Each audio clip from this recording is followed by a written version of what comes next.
Hey friends, welcome to Mixology Phrenology. I'm Bitter Steve, and hey, what are you guys doing for the holidays? I mean, other than aged eggnog, of course. How about FeuerZangenBowle, or burnt punch?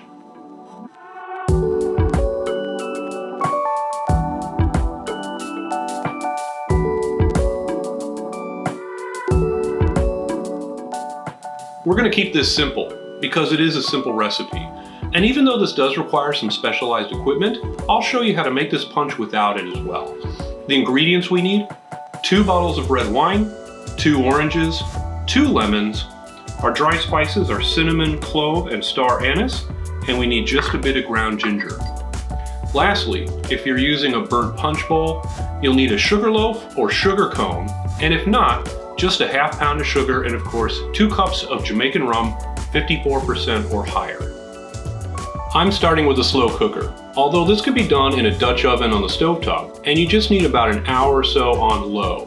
Throw in both bottles of wine,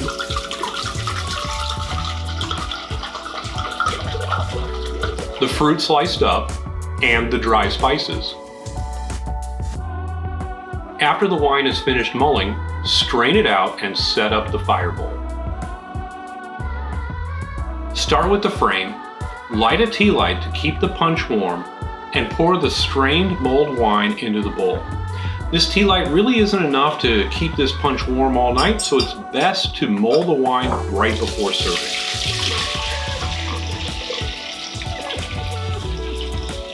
Add the tongs and place the sugar cone right on top, soaking it with the rum. While just about any high-proof rum will work here, I prefer a Jamaican, like Smith & Cross. Once the sugar is soaked, light it up.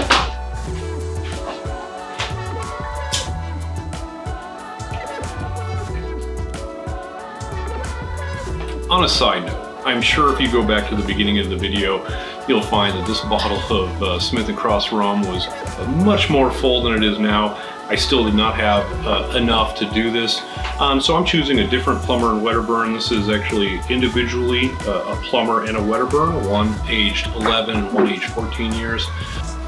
What happens when you tropically age a rum for more than 10 years? It takes on way too much oak.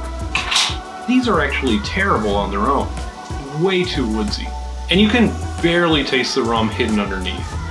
I actually think this will go nice in our punch, but certainly it was not worth spending what must be at least $250 for a rum that isn't nearly as good as this $30 bottle of Smith & Cross.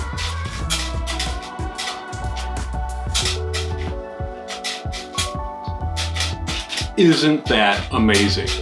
This is going to melt that sugar, dripping it into our punch, lightly caramelizing it at the same time.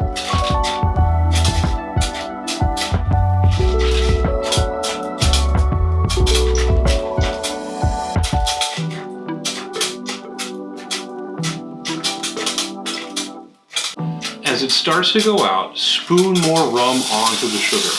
Never pour out of your measuring cup or bottle because that will light everything on fire. If you're going to do this, do it safely.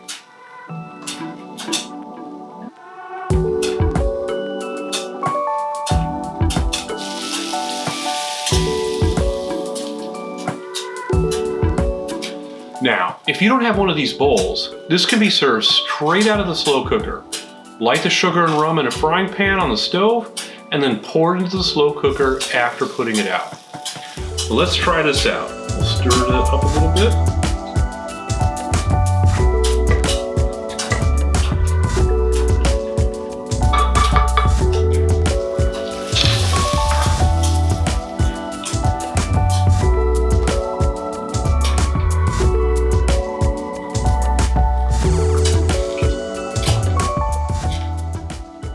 Wow, this is so amazing and absolutely fun to make. I cannot wait to serve this to my family on Christmas. This is a fun cocktail. Hey, don't forget to like and subscribe, and I'll see you in the next video.